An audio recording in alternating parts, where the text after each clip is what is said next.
हरियाणा विधानसभा के नेता प्रतिपक्ष अभय सिंह चौटाला ने नेता प्रतिपक्ष के पद से विधानसभा स्पीकर को इस्तीफा दे दिया है।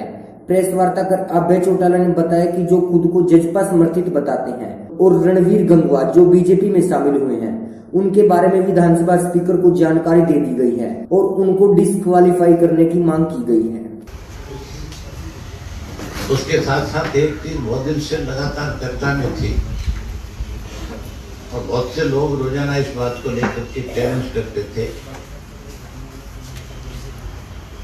कि हमने अपना अलग झंडा खड़ा कर लिया, हमने अपनी अलग पार्टी बनाई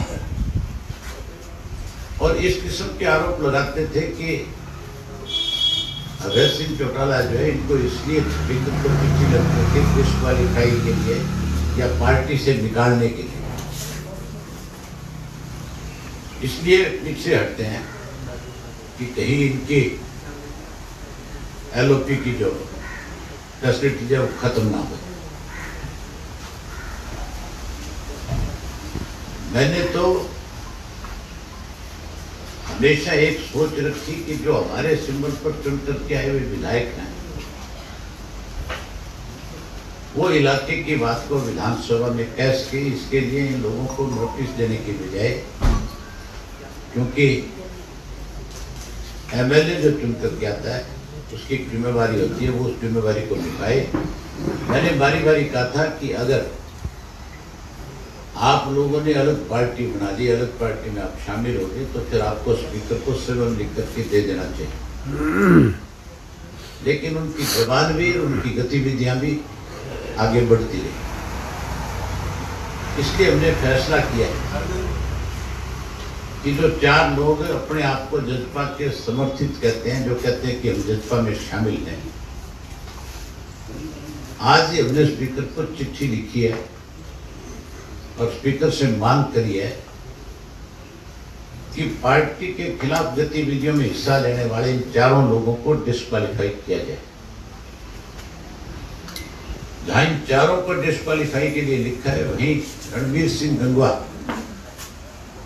जो हमारी पार्टी छोड़कर के भारतीय जनता पार्टी में शामिल हुआ है, उसके लिए भी चिट्ठी लिखी है कि इसको भी डिस्क्वालीफाई किया जाए। कोई भी एमएलए या कोई मेंबर पार्लियामेंट किसी भी पार्टी के चिन्ह से जीत करके आता है और अगर वो उस पार्टी के खिलाफ किसी भी एक्टिविटी में हिस्सा लेता है तो फिर 100% 2 बड़े फैसले मैं आपको बता देता हूं। एक फैसला हुआ था शरद यादव का।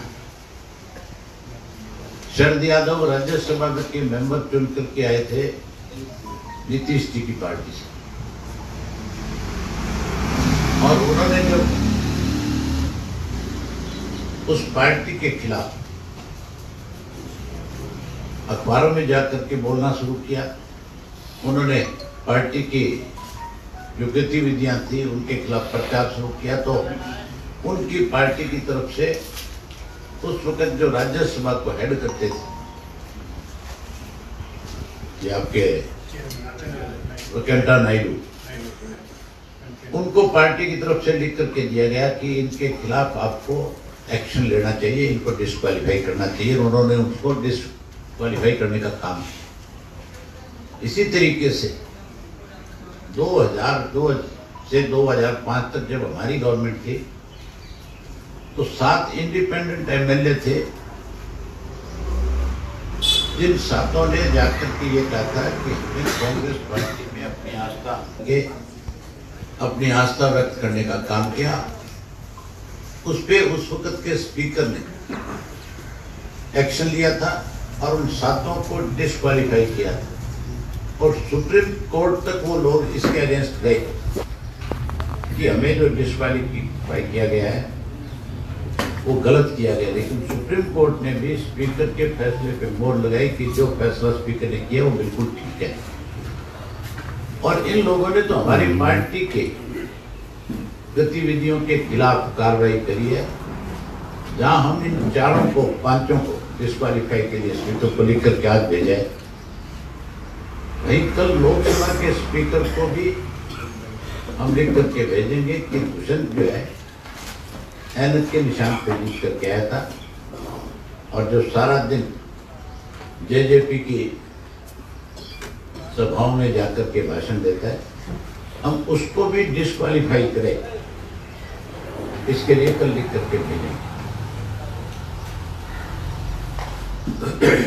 ये तो मेरी खुशी की गाड़ी की बात कर रहे थे, मैं तो इस विधानसभा में फिर आऊंगा, मुझे तो कोई इनमें से रोक नहीं सकता।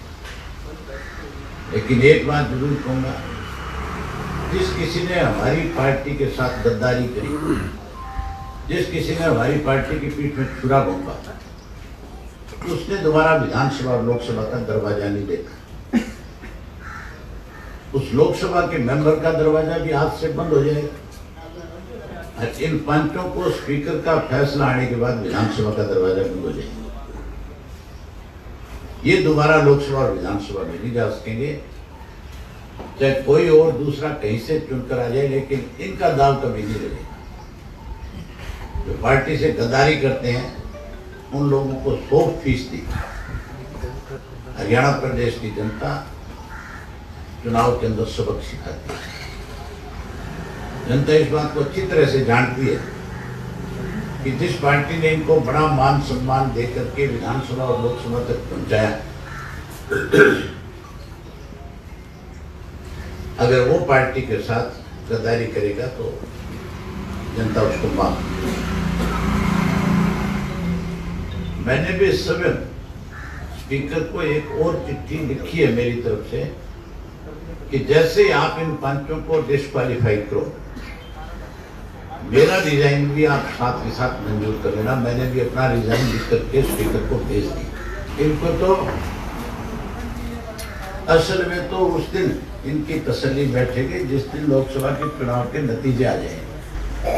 बराड़ा ने एक स्टेटमेंट दी कि हमने चिट्ठी आई INLD की तरफ से, उसको कूड़ेदान में डाल दिया है। स्टेट का प्रेसिडेंट है। मुझे लगता है कि भारतीय जनता पार्टी का दिवालिया पिट गया। कैसे अनुभवहीन लोगों को प्रधान बना रहा। पहले बराड़ा ये दिखाए कि चिट्ठी उसको दी किसने। हमने चौटाला साहब ने, पार्टी के प्रदेश के अध्यक्ष ने, एज ए अपोजिशन लीडर के नाते मैंने, या पार्टी के किसी भी पदाधिकारी ने किसी भी राजनीतिक दल को कोई चिट्ठी ऐसी नहीं लिखी जिसके ऊपर कोई इस तरह की टिप्पणी कर सके। बराड़ा को इस बात के लिए माफी मांगनी चाहिए।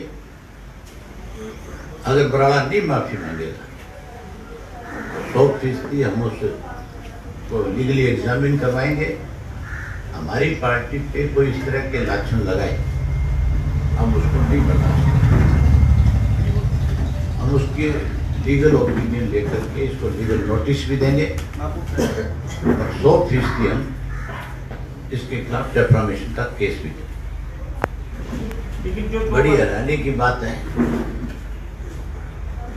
बराड़ा की भी पांख निकल गई। जिस बराड़ा ने इस प्रदेश में, इस प्रदेश को पूरे देश में इस बात के लिए बदनाम करा दिया कि अपने बेटे को बचाने के लिए उसने सरकार की तरफ से, अपनी तरफ से दिन रात एक कर दिया।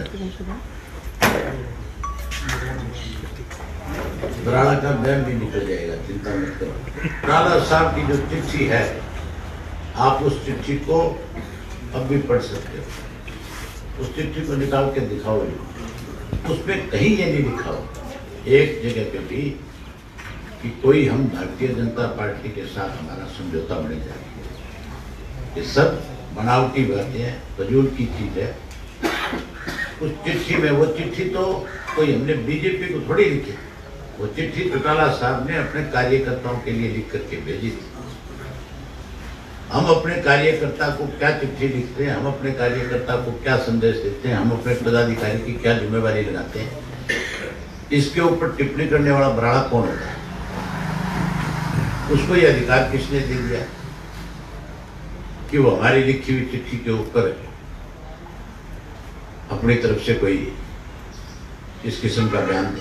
मीडिया जो है ना, ये हमें जितना लाचार दिखाने की कोशिश करेगा, कुछ कंजर हैं जो इस सोशल मीडिया के माध्यम से इस किस्म का प्रचार कर रहे हैं, और कोई फीस नहीं, जितना इस किस्म का प्रचार होगा हमारा कार्यकर्ता बहुत ज्यादा मजबूत हो जाएगा। यही मुलाकात नहीं हुई है, मैंने स्पीकर महोदय को लिख करके भेजा है।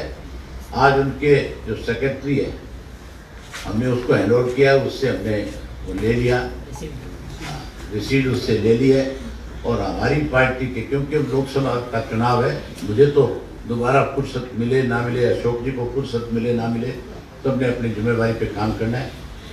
लेकिन हमारे ऑफिस के अंदर डालिया जी हैं, MS मलिक साहब है, RS चौधरी साहब हैं और सैनी साहब हैं, ये सब लोग जो है स्पीकर से समय लेकर के जाकर के मिलेंगे और स्पीकर के सामने सारे जितने अब तक के फैसले हैं इस तरह के, जो 2 फैसले हैं, इनको भी उनके सामने खड़े होकर के बताएंगे। हम अपना एक एडवोकेट भी उनके पास भेजेंगे साहब, जो लीगल उनको सारी जानकारी इस बात की दे सके, और हम उनसे रिक्वेस्ट करेंगे कि आप इस पर जल्दी से जल्दी फैसला दो ताकि सारी सस्पेंस खत्म हो जाए। सब्सक्राइब करें और साइड में दी घंटी को भी दबाएं ताकि आप तक हर समाचार पहुंच सके।